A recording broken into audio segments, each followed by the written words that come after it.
Before a single bullet is fired, the battle for perception has already been fought and decided. Right now, Iran is mastering that invisible battlefield, destabilizing Israel's political core without launching a single new projectile. Let's break down the exact chain of events that led the entire world to ask the same urgent question this past week. Where is Benjamin Netanyahu? On March 2nd, 3 days into the conflict, Iran's Islamic Revolutionary Guard Corps released an official military communiqué. They detailed that their Khaybar-Shekhan ballistic missiles, the same proven system that has accurately hit targets across several nations in the region, were launched at 2 precise locations within Israel. The first target was the formal workplace of Prime Minister Benjamin Netanyahu. The second was the private residence of the Israeli Air Force commander Tomer Bar. The IRGC's statement characterized these as precise targeted attacks. It described them as unexpected and concluded with a line that spread globally through social media in an instant. The statement declared that Netanyahu's outcome was unknown. That same day, the Israeli Prime Minister's office replied. They dismissed the IRGC's announcement as fabricated. The response was short, absolute, and offered no photographic evidence, no formal briefing, and no real-time video of Netanyahu at a known location. It was simply a written denial. Normally, that would close the case. But these circumstances are far from normal.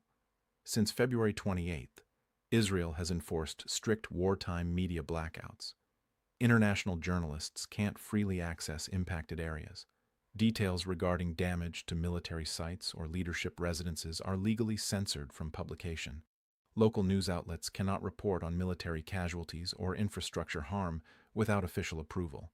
The government tightly regulates nearly all information emerging from within its borders. This creates a void, and in that void, every lingering doubt transforms into its own form of truth.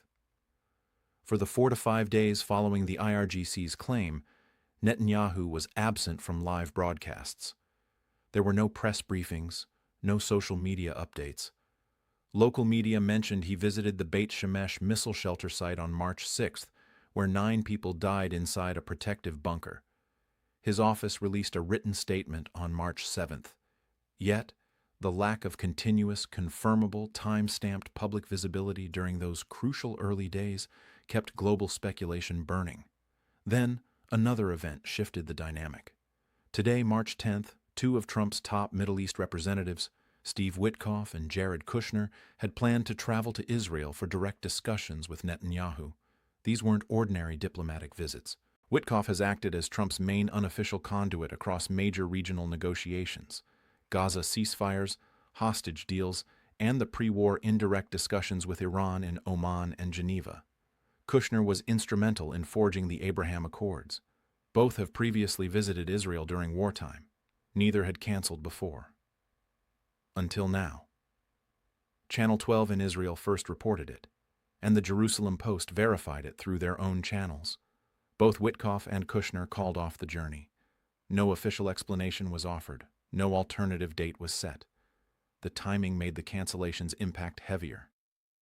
Just 4 days earlier, the Jerusalem Post had already noted a significant strain appearing between Washington and Tel Aviv, their first confirmed public rift since the conflict began. American officials informed the Post they were surprised by the breadth of Israeli attacks on Iranian oil infrastructure. Israel had informed the U.S. that oil sites would be targeted. What they didn't reveal was the full magnitude of the assault. When global oil prices jumped past $120 per barrel last week, Washington was caught as off guard as international markets. U.S. officials were frustrated. Israeli officials stood their ground. Now, the 2 individuals Trump assigned to handle that strained relationship, Witkoff and Kushner, aren't heading to Tel Aviv. This isn't just a puzzle about one leader's location. It's a conflict inside the larger conflict. A division is emerging between the 2 allies who jointly initiated this operation 11 days ago. And this division is being purposefully and effectively widened by every party in the region that profits from keeping the United States and Israel misaligned.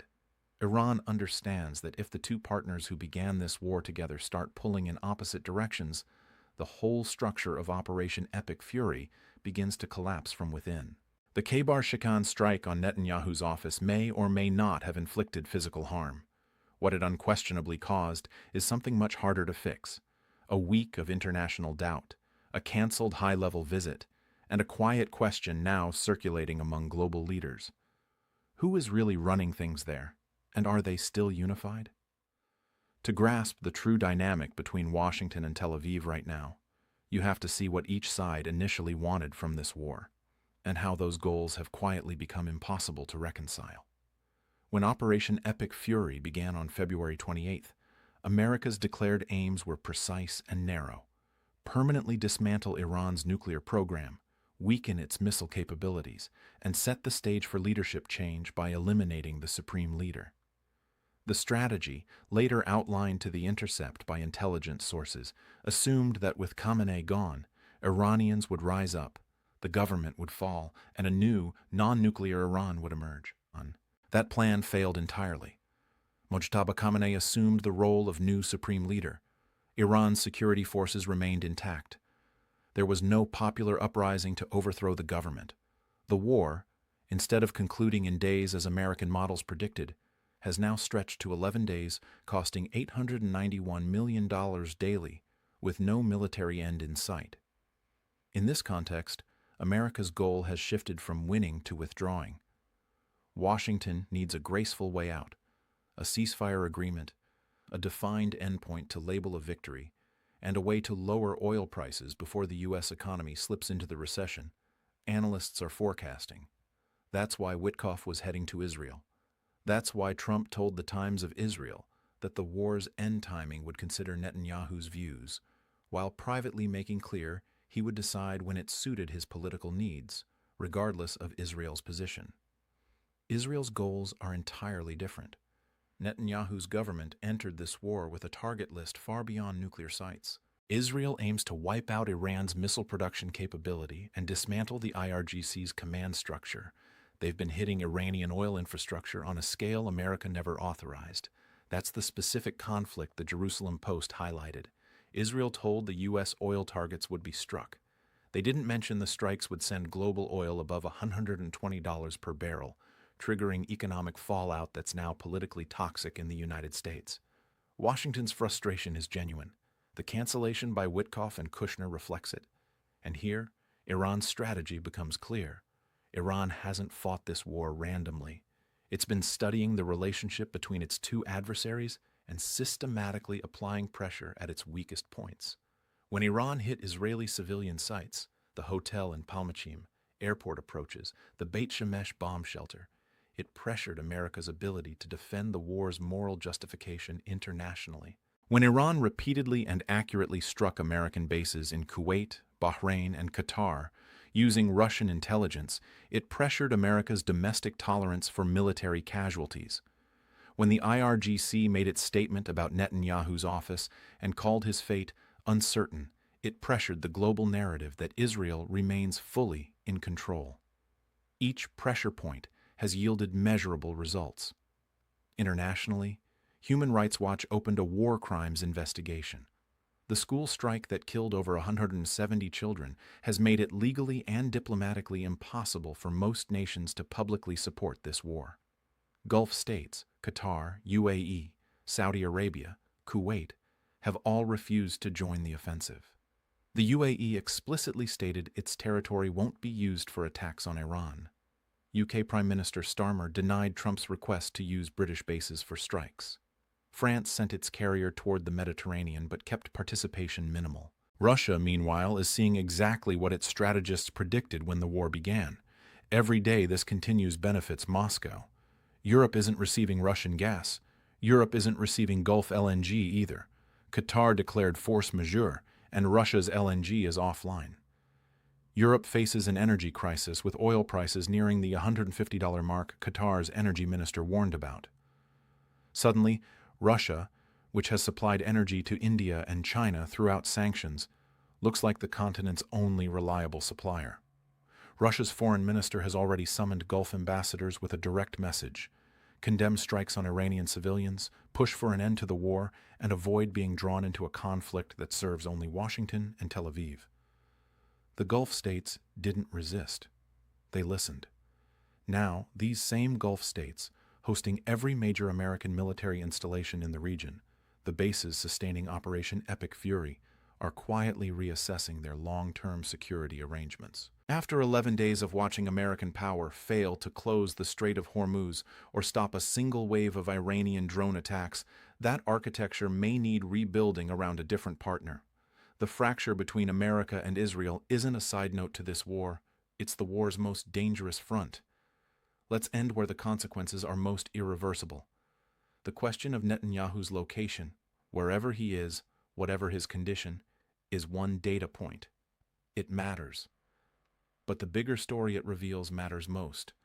What happens when a war's two architects stop trusting each other 11 days in, with no exit visible and every ally watching from the sidelines?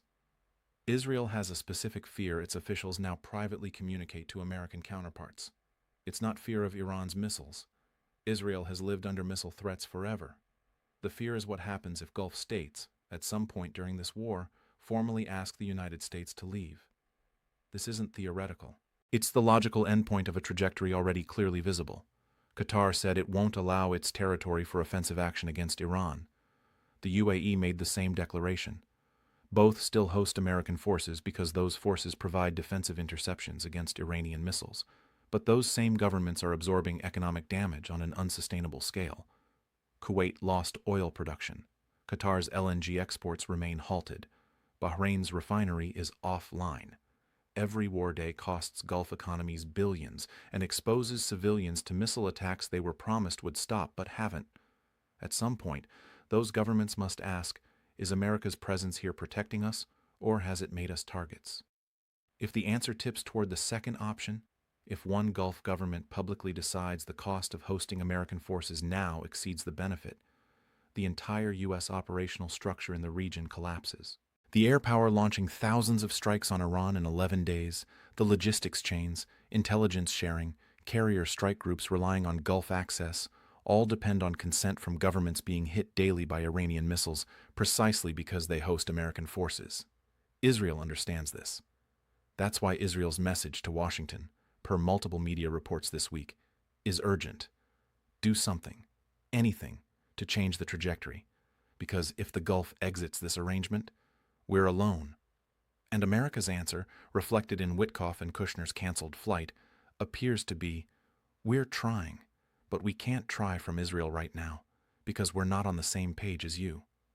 Meanwhile, Iran's new supreme leader, Mojtaba Khamenei, who lost his father, mother, wife, sister, daughter, and niece to American and Israeli strikes 11 days ago, has led Iran through a week of its own leadership transition while still sustaining daily missile and drone operations across the region. Whatever personal losses he's absorbed, operationally, Iran hasn't missed a day. The IRGC has stated its fighting capacity extends to 6 months minimum. Its commanders have spoken publicly about readiness reserves beyond that. Iran has been preparing for exactly this war for 4 decades. Its missile force operates through a network of autonomous regional commands the U.S. hasn't disabled. Its drone pipeline, supplied with Chinese components, hasn't been interrupted. Its intelligence, augmented by Russian satellite and signals data, has enabled it to locate and strike American personnel with precision, exceeding Washington's projections. And critically, Iran's offer for a limited ceasefire has never included Israel. From the start, Iran's public position has been, if Gulf states stop allowing their territory for attacks on Iran, Iran will stop hitting Gulf states. It will not stop hitting Israel. It will not stop hitting American forces as long as American forces actively strike Iran. That gap between what Iran will accept and what America and Israel need is the gap Witkoff and Kushner were supposed to go to Israel to discuss. The fact that discussion isn't happening today, in person, between the closest allies in this war, is the clearest signal yet that no one in this conflict actually knows how it ends. The doomsday plane is in the air. Gulf states are stepping back. Russia is collecting the economic dividends of a war it didn't start. China is supplying the adversary. And the two governments that launched Operation Epic Fury together 11 days ago are today not in the same room. Netanyahu is alive. His office confirmed it. His appearances confirmed it. But the alliance that put his country's Air Force and America's B-2 bombers in the sky together on February 28th, the alliance that was supposed to be the unbreakable axis of this war, is showing its first cracks. And in wars like this one, the first cracks are always the most important ones because they never stay small.